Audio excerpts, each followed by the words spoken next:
भगवान श्री राम कहते हैं, ये तीन बातें समझ गए तो कभी धोखा नहीं खाओगे। जीवन के लिए सच में सत्य है। आइए जानते हैं एक पौराणिक कथा के माध्यम से। एक समय माता सीता और भगवान श्री राम 14 वर्ष के वनवास काल में कुटिया बनाकर रात में सो रहे थे। रात बहुत हो गई थी। भगवान श्री राम को नींद लग गई थी, लेकिन माता सीता को नींद नहीं आ रही थी। आज उन्हें बेचैनी हो रही थी। तो अचानक भगवान श्री राम के नींद खुल गई। तो सीता जी को बेचैन देखकर बोले, हे सीते, आपको नींद नहीं लगी? क्या हुआ है? आप बेचैन हो? तो माता सीता बोली, हे स्वामी, मैं बेचैन हो रही हूँ, इसीलिए मुझे नींद नहीं आई है।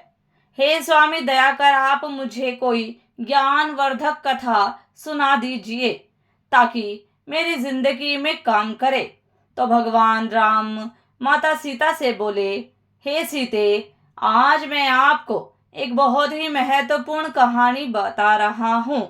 जो भी मनुष्य मेरी इस कथा को सुनेंगे वो कभी अपने जीवन में धोखा नहीं खाएंगे और जीवन में कभी पराजित नहीं होंगे। इसीलिए आप इस कथा को ध्यान से पूरा सुनिए। माता सीता जी बोली, हे स्वामी, आप कहानी सुनाना प्रारंभ कीजिए, मैं ध्यान से पूरी कहानी को सुनूंगी। भगवान राम कहते हैं, हे सीते, प्राचीन काल की बात है। मध्य देश में भीमराव राजा राज्य करता था। भीमराव राजा बहुत ही बलशाली योद्धा थे। उनके बल और शौर्य की चर्चा दूर दूर तक हो रही थी।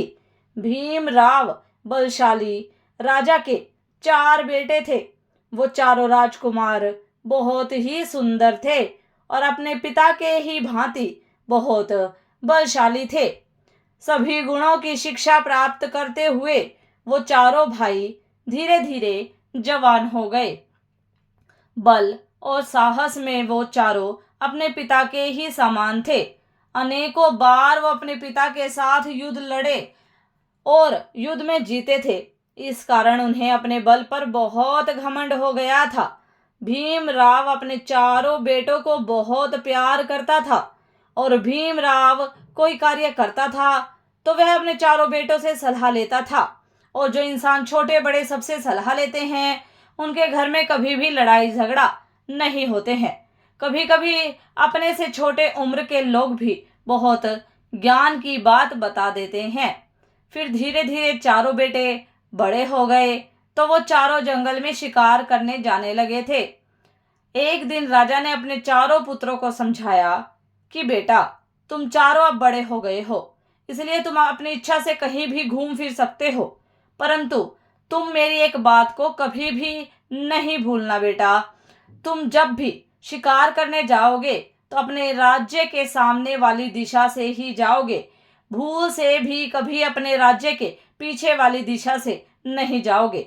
अगर तुम भूलवश भी राज्य के पीछे वाले दिशा से चले गए तो तुम बहुत बड़ी मुसीबत में फंस जाओगे। भगवान राम कहते हैं, हे सीते, राजा के चारों बेटों ने अपने पिता की बात को बड़े ध्यान से सुना और राज्य के पीछे ना जाने का फैसला किया और बोले, पिताजी, हम आपकी इस बात को हमेशा ध्यान रखेंगे। हम गलती से भी कभी राज्य के पीछे वाली दिशा से शिकार करने नहीं जाएंगे। भगवान श्री राम कहते हैं, हे सीते, फिर दूसरा दिन हुआ और हर रोज की तरह वह चारों भाई अपने घोड़ों में सवार होकर अपने पिता के आज्ञा से राज्य के आगे वाली दिशा से शिकार करने जाते थे। और वो चारों भाई राज्य के आगे की तीनों दिशाओं में बहुत दिनों तक शिकार करते रहे। फिर एक दिन राजा के चारों राजकुमार शिकार करने जंगल में गए थे। तो पूरे दिन वो शिकार ढूंढते रहे, परंतु उस दिन उन्हें कोई शिकार नहीं मिला। शिकार खोजते हुए शाम हो गई थी तो वह चारों राजकुमार अपने महल में आ गए। आज दिन भर मेहनत करने के बाद भी उन्हें कोई शिकार नहीं मिला था। तो वो चारों इस बात से बहुत दुखी थे। सुबह से गर्मी में शिकार खोजते खोजते चारों राजकुमार बहुत थक गए थे। भूख प्यास के कारण उनकी हालत और भी बिगड़ गई थी। तो वो चारों राजकुमार एक घने पेड़ के नीचे बैठकर आराम कर रहे थे। तो सबसे छोटा राजकुमार जो चंचल था, वह अपने बड़े भाई से बोला, बड़े भैया, मुझे एक बात समझ में नहीं आ रही है कि पिताजी ने हमें राज्य के पीछे वाली दिशा में शिकार करने जाने के लिए मना क्यों किए हैं। ऐसी क्या बात है? लगता है कि पिताजी ने राज्य के आगे वाले सभी राजाओं को युद्ध में हरा दिए होंगे और पिताजी राज्य के पीछे वाले राजाओं से युद्ध में जीते नहीं होंगे। यही कारण होगा कि पिताजी ने हमें राज्य के पीछे वाले भाग में जाने के लिए मना किए हैं। तो बड़ा राजकुमार बोला, नहीं भाई, ऐसा नहीं हो सकता है। तो छोटा राजकुमार बोला, भैया, मुझे तो ऐसा ही लग रहा है। इसीलिए पीछे वाले राजाओं के डर के कारण पिताजी ने हमको वहां जाने से मना किए हैं। मेरा तो कहना है कि कल सुबह हमको राज्य के पीछे वाली दिशा में जाना चाहिए, ताकि इस बात का पता लग सके। और हम चारों राजकुमार बलशाली और योद्धा भी तो हैं। यदि हम राज्य के पीछे वाली दिशा में भी जाने लगे तो राज्य में भी अपनी प्रशंसा होगी। कल सुबह हम चारों राज्य के पीछे वाली दिशा में जरूर जाएंगे, जिससे पता लग जाएगा कि हमारी बात सही है कि नहीं। भगवान श्री राम कहते हैं, हे सीते, छोटे भाई की बात सुनकर बड़े भाइयों को भी लगा कि ऐसा ही होगा। तो वो चारों राजकुमार राज्य के पीछे वाली दिशा में जाने के लिए फैसला कर लिए और बोले, भाई, कल सुबह ही हम राज्य के पीछे वाली दिशा में जाएंगे। यह निश्चय करके वो चारों राजकुमार अपने महल में गए और भोजन करके अपने कक्ष में सो गए। फिर दूसरे दिन सुबह उठे और चारों राजकुमार अपने अपने घोड़ों में बैठकर शिकार करने के लिए जाते वक्त अपने पिता से बोले, पिताजी, आज शिकार करने के लिए हमारे दोस्त भी आएंगे, तो आज हमको घर आने में कुछ देर हो सकती है, आप चिंता मत कीजिएगा। तो राजा ने बोला, मेरे बलशाली बेटो, तुम्हारी जैसी इच्छा, मुझे तुम चारों की वीरता पर पूरा भरोसा है, लेकिन तुम घर जल्दी आ जाना। भगवान श्री राम कहते हैं, हे सीते, अपने पिता से इतना बोलकर वो चारों भाई शिकार करने के लिए चले गए और आज वो चारों भाई राज्य के पीछे वाली दिशा में चले गए और थोड़ी देर चलने के बाद वो अपने राज्य के सीमा से बाहर चले गए। सीमा पार करके चारों भाई अपने राजसी घोड़ों को छोड़ दिए और अपने वेश बदलकर आगे जा रहे थे। चारों राजकुमार पैदल जंगल के मार्ग से जा रहे थे। दिन भर पैदल चलने के बाद वो बहुत दूर एक घने जंगल में पहुंच गए थे।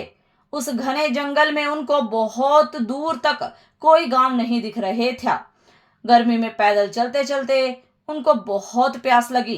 तो चारों राजकुमार एक छायादार पेड़ के नीचे बैठकर आराम कर रहे थे और उनके प्यास बढ़ रही थी और सूरज डूब गया था। अब जंगल में बहुत अंधेरा हो चुका था।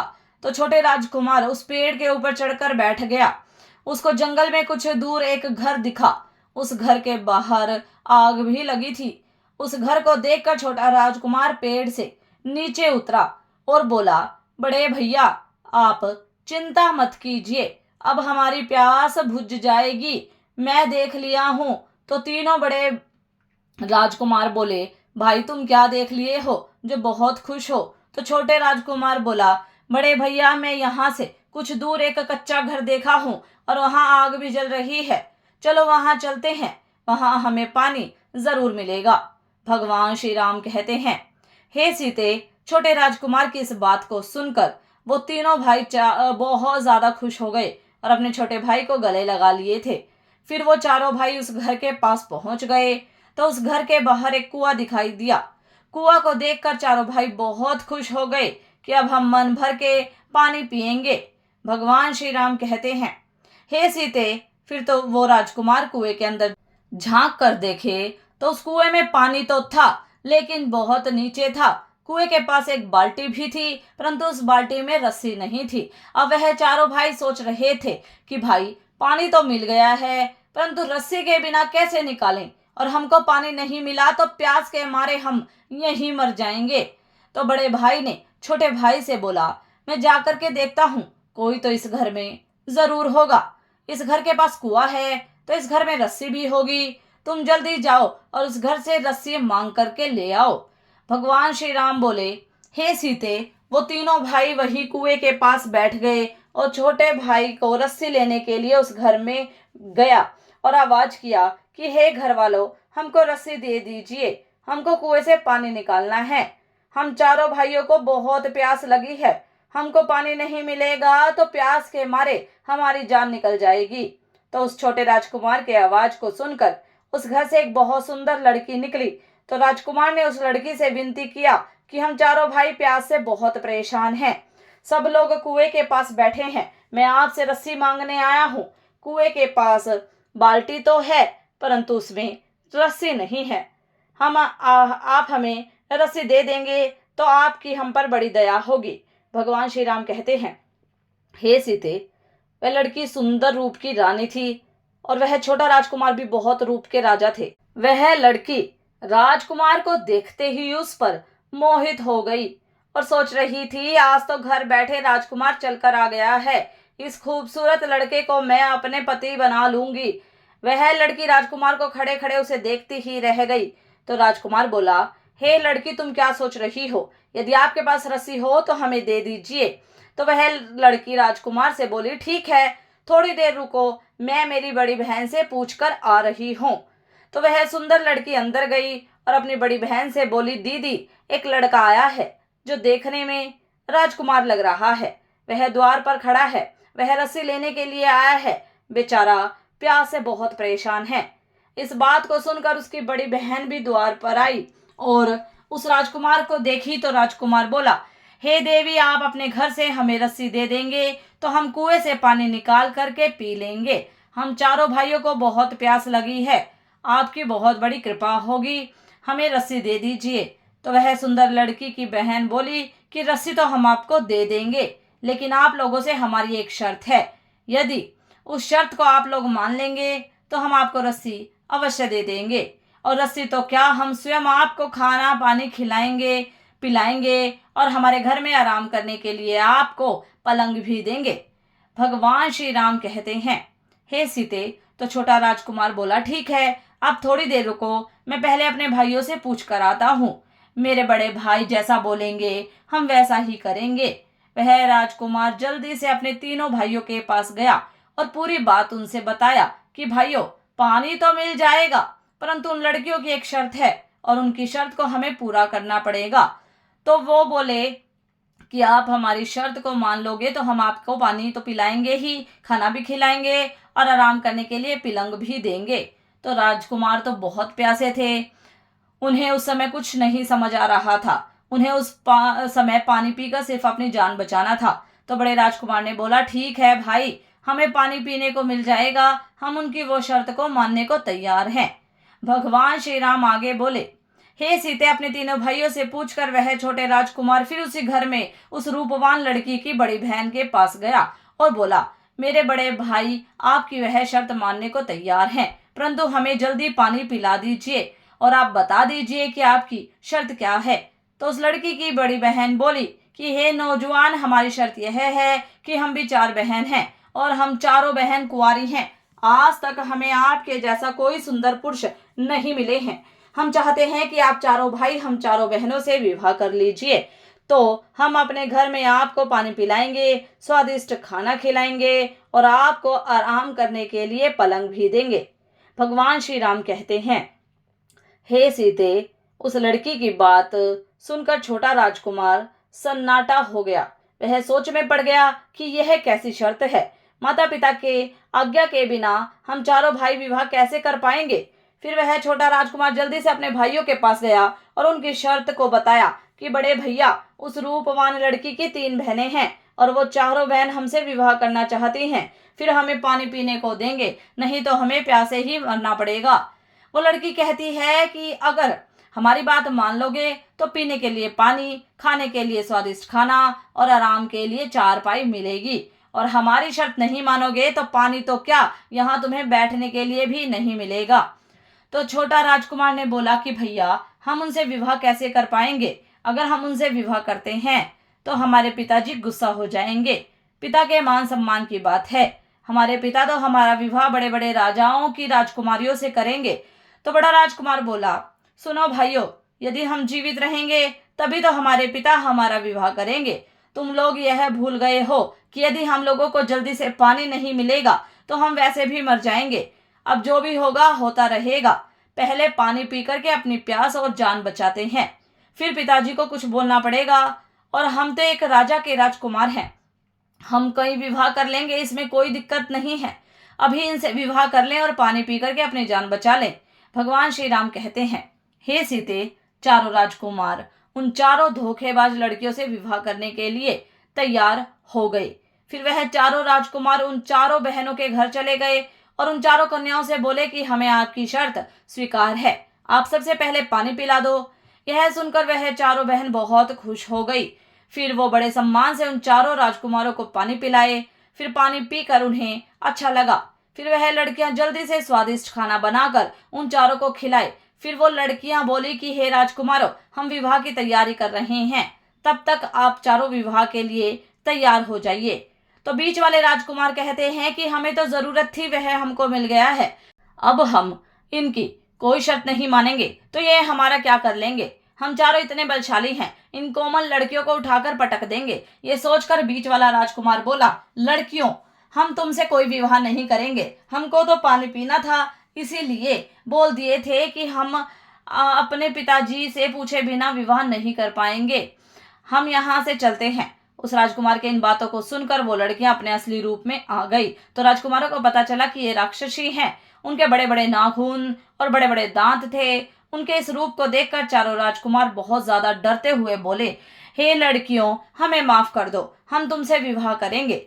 बड़े राजकुमार अपने छोटे भाइयों को समझाते हुए बोला कि ये राक्षसी हैं, यदि हम इनकी बात नहीं मानेंगे तो यह हमके मारकर खा जाएंगे। भगवान श्री राम बोले, हे सीते, फिर उन चारों का विवाह हो गया। तो वो लड़कियां बहुत खुश थी। वो अपने अपने पति के साथ बहुत मौज मस्ती करते हैं और अपने पतियों को रोज स्वादिष्ट भोजन बनाकर खिलाती थी। इस तरह बहुत दिन बीत गए। पत्नियों के हाथ के स्वादिष्ट खाना खाकर तीन राजकुमार खूब हट्टे कट्टे हो गए थे। उनके चेहरे पर अलग ही तेज चमक रहा था। एक दिन तीनों बड़े राजकुमारों ने देखा कि हमारा छोटा भाई क्यों सूख रहा है, इतना स्वादिष्ट भोजन मिलने के बाद भी यह पतला दुबला क्यों हो रहा है। तो बड़ा राजकुमार अपने छोटे भाई से पूछता है कि भाई, तुमको क्या हो गया है, तेरी तबीयत खराब है क्या? इतना स्वादिष्ट भोजन हमें यहाँ मिल रहा है परंतु तुम सूखते जा रहे हो, क्या तुमको कोई दुख है? तो छोटा राजकुमार बोला, भैया, मेरी पत्नी मुझे प्यार से खाना नहीं खिलाती है। मैं जब भी खाना खाता हूँ तो वह दूसरी तरफ मुंह करके रोती है और उसे रोता देखकर मैं पेट भर खाना नहीं खा पाता हूँ। यही कारण है कि मैं इतना सूख गया हूँ। मैं समझ नहीं पाता कि मेरी पत्नी क्यों रोती है और वह मुझे बताती भी नहीं है। तो उसका बड़ा भाई बोला, भाई, जरूर कोई तो वजह है, वह खाना खिलाते समय ही क्यों रोती है, तुम उससे पूछो कि वह क्यों रोती है। तो वह छोटा राजकुमार बोला, भैया, मैं उससे अनेक बार पूछ चुका हूँ लेकिन वह रोने का कारण मुझे नहीं बता रही है। वह मुझे इतना बोलती है कि मेरी ऐसी ही रोने की आदत है, जब भी मेरा मन रोने का होता है तो मैं रो लेती हूँ। वह इस तरह का बहाना बना देती है। वह नहीं बताती है मेरा खाना खाते समय वह क्यों रोती है। और भैया, मेरे सूखने पतले होने का एक और वजह है कि मुझे घर की और माता पिता की बहुत याद आती है। भगवान श्री राम कहते हैं, हे सीता, बीच वाला राजकुमार बोला कि भाई, मैं तुमको एक उपाय बता रहा हूँ। आज तुमको खाना देगी तो तुम अपनी पत्नी से बोलना कि आज मैं खाना तभी खाऊंगा जब तुम मुझे अपने रोने का कारण बताओगी, और जब तक नहीं बताओगी तब तक मैं नहीं खाऊंगा, भूखा ही मर जाऊंगा। तो छोटा राजकुमार बोला, अरे भाई, मुझे भूखे नहीं मरना है, वैसे भी मैं इतना सूख गया हूँ, यदि मैं खाना नहीं खाऊंगा तो मैं सही में मर जाऊंगा। तो बड़े राजकुमार बोला, अरे मूर्ख, तुझे सच में भूखे नहीं मरना है, तुमको केवल नाटक करना है और जानना है कि वह तेरे खाना खाते समय क्यों रोती है। भगवान श्री राम कहते हैं, हे सीते, अब तो छोटे राजकुमार को बात समझ में आ गई और वह मन में विचार किया कि आज रात ही मैं अपनी पत्नी से ऐसा नाटक करूंगा। फिर थोड़ी देर में रात हो गई और उसकी पत्नी अपने पति के लिए खाना लेकर के कमरे में आई और वह अपने पति को खाना खाने को बोली और उसकी पत्नी दूसरी तरफ मुंह करके रो रही थी। तो वह राजकुमार पूछा, हे प्रिय, तुम क्यों रोती हो? जब भी मैं खाना खाता हूँ तो तुम क्यों रोती हो? आज तुमको बताना ही पड़ेगा। तो उसकी पत्नी बोली, पिया जी, आप खाना खा लें, मेरी तो आदत है, मेरा जब भी मन करता है तो मैं रो लेती हूँ। तो वह छोटा राजकुमार समझ गया कि मेरी पत्नी मुझसे झूठ बोलती है। तो वह बोला, हे प्रिय, आज मैं तुमको बताना ही पड़ेगा कि तुम क्यों रोती हो। अगर तुम नहीं बताओगी तो मैं भूखे ही मर जाऊंगा। अब मैं खाना नहीं खाऊंगा। तो वह राजकुमार की पत्नी बोली, अरे पिया जी, आप ऐसा मत कीजिए, आप मर जाएंगे तो मैं कहाँ जाऊंगी? मैं आपसे बहुत प्रेम करती हूँ।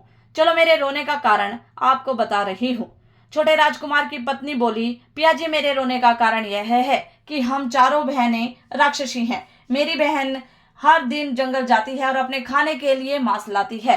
हर प्रकार के जानवरों का मांस वह रोज खाकर जीवित रहती है। पिया जी, मुझे इस बात की चिंता है कि जिस दिन उन्हें जंगल में किसी जानवर का मांस नहीं मिलेगा, उस दिन वो आपके भाइयों को मारकर खा जाएगी और आपके तीनों भाई मारे जाएंगे। और आप अपने भाइयों से बहुत प्रेम करते हैं, तो यह देखकर आपको बहुत खराब लगेगा और इस वजह से आप मुझसे प्रेम करना छोड़ देंगे और मैं आपको आपके बिना नहीं रह पाऊंगी। आपके साथ मैं अपने बहनों की तरह नहीं कर सकती, इसलिए कि मैं आपसे बहुत प्यार करती हूँ। लेकिन मेरी जो तीनों बहनें हैं वे किसी से सच्चा प्यार नहीं करती हैं। उन्हें जिस दिन भूख मिटाने के लिए भोजन नहीं मिलेगा तो वे अपने पति को ही खा जाएंगे। इसी बात को लेकर मैं बहुत दुखी हूँ कि कहीं मेरी बहनों के वजह से मुझे भी आपसे दूर न कर दें। इस कारण आप मेरा त्याग न कर दें। तो वह छोटा राजकुमार बोला, प्रिय, अगर यह बात है तो मेरे भाइयों की जान संकट में है और कभी भी उनकी पत्नियां उन्हें अपना भोजन बना लेंगी तो तुम्हारी बहनों से बचने का कोई रास्ता नहीं है। तो उसकी पत्नी बोली, पिया जी, मैं आपको और आपके भाइयों को मेरी बहनों से बचा सकती हूँ, लेकिन मेरी एक शर्त है। आप चारों भाइयों को मेरी शर्त मानना पड़ेगा। अगर आप मेरी शर्त मान जाएंगे तो मैं आप चारों राजकुमारों को अपनी बहनों के हाथों से मरने से बचा सकती हूँ। भगवान श्री राम कहते हैं, सीते अपनी पत्नी की बातें सुनकर वह छोटा राजकुमार बोला, प्रिय, मैं अपने तीनों भाइयों से पूछ लेता हूँ, यदि वह तुम्हारी शर्त को मान लेंगे तो मैं आकर तुम्हें बताता हूँ। भगवान श्री राम कहते हैं, हे सीते, फिर वह तीनों बहनें अपने भोजन की तलाश में जंगल चली गई और उस छोटे राजकुमार की पत्नी नहीं जाती थी। तो छोटा राजकुमार अपने तीन बड़े भाइयों से सलाह मशवरा करने के लिए गया और बोला, बड़े भैया, मेरी बात सुनो। मेरी पत्नी ने रोने का कारण बता दिया है। उसके रोने का कारण यह है कि उसकी जो तीनों बहनें हैं वह एक राक्षसी हैं और वह जंगल से अपने खाने के लिए मांस लाती है। मेरी पत्नी कहती है कि जिस दिन उन्हें जंगल में खाने के लिए मांस नहीं मिलेगा उस दिन वो आप तीनों को मारकर खा जाएंगे। इसलिए हम सबके प्राण संकट में हैं। कभी भी हमारी पत्नियां हमें मारकर खा लेंगी। तो वह बड़ा राजकुमार बोला, भाई, इस संकट से बचने का कोई रास्ता तो होगा। तुम अपनी पत्नी से पूछो कि हम इन तीनों राक्षसियों से कैसे बचकर भाग सकते हैं। तो वह छोटा राजकुमार बोला, भैया, मैंने अपनी पत्नी से पूछ लिया है। उसने बता दिया है कि वह हमें मरने से बचा लेगी, लेकिन उसकी एक शर्त है। तो बीच वाला राजकुमार बोला, अरे भाई, तू उस दिन भी एक शर्त लेकर आया था और तेरी उस शर्त के कारण आज हम इतनी बड़ी मुसीबत में फंस गए हैं और आज फिर तू एक शर्त लेकर आया है। जाकर अपनी पत्नी को बोल दे कि हम उसकी कोई शर्त नहीं मानेंगे।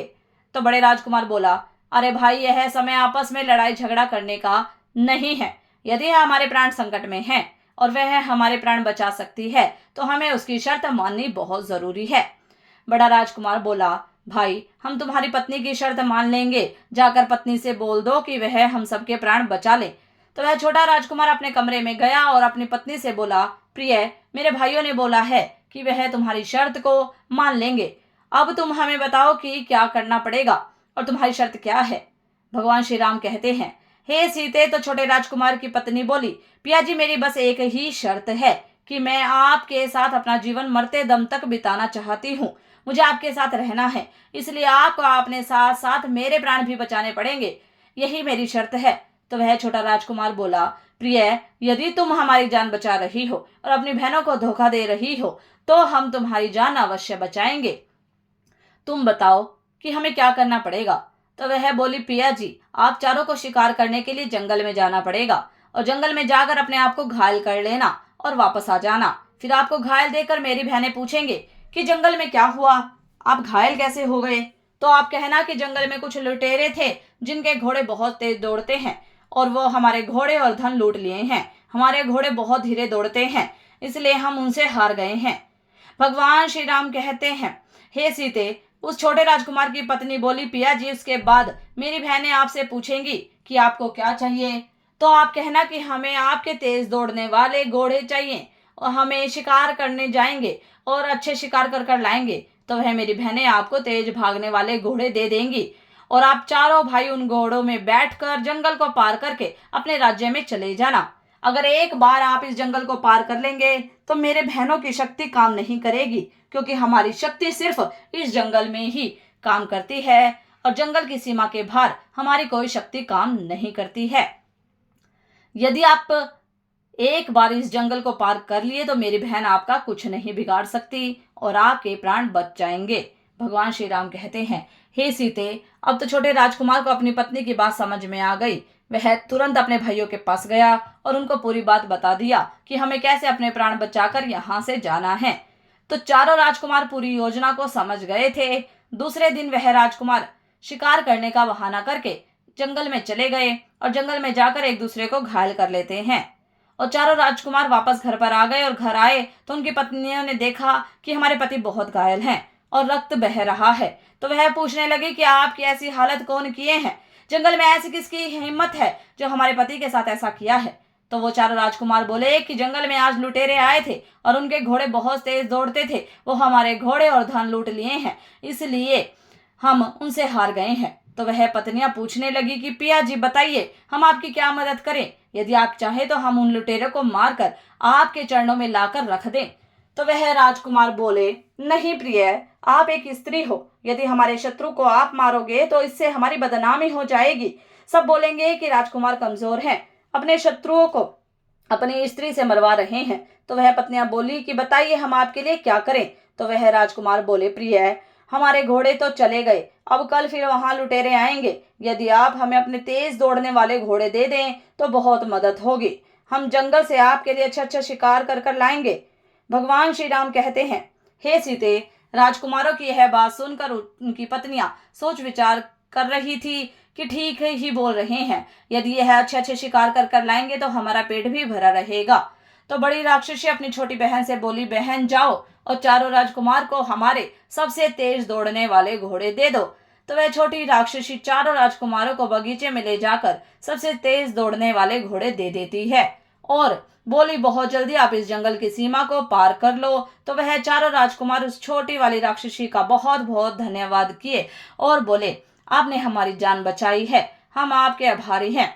तो वह राक्षसी बोली, राजकुमारों, मैंने आपकी जान तो बचा ली, लेकिन आपको मेरी शर्त तो याद है ना, आपको भी मेरी जान बचाना है। यदि आपसे कोई पूछेंगे कि आपको यहाँ से बचने का रास्ता कौन बताया है तो आप चुप रहना, मेरा नाम मत बताना। यदि आप बता दोगे कि मैंने आपकी मदद करी है तो मेरी बहनें मुझे जिंदा खा जाएंगी। भगवान श्री राम बोले, हे सीते, चारों राजकुमार बोले, हम आपकी जान जरूर बचाएंगे, हम किसी को नहीं बताएंगे कि हमें यहाँ से भागने के उपाय आपने बताया है। तो वह चारों राजकुमार जाकर अपने कमरे में सो जाते हैं और आराम कर रहे थे। वो चारों बहुत खुश थे कि कल हम इस नरक से मुक्त होकर अपने राज्य चले जाएंगे और अपने पिताजी से मिलेंगे। फिर दूसरा दिन हुआ और वो चारों राजकुमार तेज दौड़ने वाले घोड़े लेकर शिकार करने के लिए चले गए। यहाँ तीनों राक्षसियों को पता नहीं कि हमारे पति वापस नहीं आएंगे। वो चारों राजकुमार अपने घोड़ों को भगाते हुए शाम तक जंगल की सीमा को पार कर लिए। फिर शाम हो चली तो राक्षसी देखती हैं कि अंधेरा होने लगा है, लेकिन हमारे पति अभी तक नहीं आए हैं। तो वो अपनी छोटी बहन से बोली कि जाकर देखो कि वो चारों राजकुमार क्यों नहीं आ रहे हैं। तो छोटी राक्षसी को तो पता ही था कि वह चारों यहाँ से भाग गए हैं और अब तक जंगल की सीमा पार कर गए होंगे। वह थोड़ी दूर जाती है और घूमकर आ गई और बोली, बहन, वो चारों तो यहाँ नहीं है, यहाँ लगता है वह भाग गए। तो वह तीनों राक्षसी गुस्से में आ गई और अपने बड़े बड़े नाखून निकालने लगी और अपनी बड़ी बड़ी आंखें लेकर जंगल की तरफ चल देती हैं। जंगल में चलते चलते वह जंगल की सीमा में पहुंच गई तो देखा कि वह चारों राजकुमार जंगल के सीमा के उस पार चले गए हैं। तो राक्षसी सोचने लगी कि हम अब उनका कुछ नहीं बिगाड़ सकती हैं। यह देखकर बड़े वाली राक्षसी को बहुत गुस्सा आ गया। वह बोली, राजकुमारों, अब आप बच गए हो, अब हम आपका कुछ नहीं बिगाड़ सकते हैं, लेकिन जाते जाते हमें यह बता दीजिए कि यहाँ से भागने का रास्ता आपको कौन बताया था? आपको कैसे पता चला कि जंगल की सीमा के पार हमारी शक्ति काम नहीं करती है? तो जो वो तीन बड़े राजकुमार थे, वो सोचे कि हम तो अपने प्राण बचा ही लिए हैं, अब हमें इस छोटे वाली राक्षसी से क्या मतलब है। चलो इन्हें बता देते हैं कि तुम्हारी ही छोटी बहन ने तुम्हारे साथ धोखा किया है और हमारे प्राण बचाए हैं। तो वो तीनों बड़े राजकुमार बताने वाले ही होते हैं। तो वह छोटा राजकुमार बोला, भैया कृपा करके आप ऐसा मत कीजिए, मेरी पत्नी ने हम सबके प्राण बचाए हैं और अंत में आपको हमको उसके साथ धोखा नहीं करना चाहिए। यदि हम ऐसा करेंगे तो हमें बहुत पाप लगेगा। भगवान श्री राम बोले, हे सीते, परंतु वो तीनों बड़े राजकुमार बहुत ही गुस्से में थे और बहुत ही दुष्ट थे। वह अपना वचन भूल गए जो उस छोटी राक्षसी को दिए थे। वो जंगल की सीमा के उस पार से चिल्लाते हैं कि राक्षसी, तुम्हारी छोटी बहन ने ही तुम्हारे साथ धोखा किया है और उसी ने हमें तुमसे बचने का रास्ता बताया है। तो यह बात जानकर तीनों बड़ी राक्षसी बहुत गुस्से में आ गई और तुरंत अपनी छोटी बहन पर टूट पड़ी और उसे नोच कर खा गई। यह देखकर छोटे राजकुमार को बहुत दुख हुआ और वह रोने लगा और बोला, भैया आपने ऐसा क्यों किया? उसने हमारे प्राण बचाए थे, आपको ऐसा नहीं करना चाहिए था। तो वह बड़े राजकुमार बोले, अरे मूर्ख, इससे हमारा कोई लेना देना नहीं है। यह एक राक्षसी थी, तो इससे इतना प्रेम क्यों कर रहा है? हमारे राज्य में चल, पिताजी बहुत सुंदर राजकुमारी से विवाह कर देंगे। भगवान श्री राम कहते हैं, हे सीता, इतना बोलकर वो तीनों राजकुमार अपने राजमहल के लिए चल दिए और यहाँ तीनों राक्षसी भी अपनी छोटी बहन को मारकर उसकी हड्डियों को फेंक कर और अपने घर वापस चली गई। राक्षसियों को वापस लौटा देखकर वह छोटा राजकुमार जंगल की सीमा पार करके अपनी पत्नी के पास गया और उसकी हड्डियों को पकड़कर रो रहा था। उसकी आत्मा को बड़ा दुख हुआ। वह सोच रहा था कि मैं अपनी पत्नी से बहुत प्रेम करता था, लेकिन मेरे भाइयों के कारण आज मेरी पत्नी की मृत्यु हो गई। भगवान श्री राम कहते हैं, हे सीते, अब मैं आपको वो तीन बातें बता रहा हूँ और जो भी मनुष्य ये तीन बातों को याद रखेगा वह कभी अपने जीवन में धोखा नहीं खाएंगे और कभी पराजित नहीं होगा। मनुष्य को यह नहीं भूलना चाहिए कि यह तीन लोग धोखा जरूर देते हैं। नंबर 1, शराबी और नशेबाज मनुष्य। जो व्यक्ति नशा करता है, शराब पीता है, वह धोखा अवश्य देता है। उसे किसी चीज का आभास नहीं रहता है। वह अपने नशे में न जाने क्या क्या बोलता रहता है और वह अपने फायदे के लिए किसी को भी धोखा देता है। नंबर 2, वासना में अंधा मनुष्य।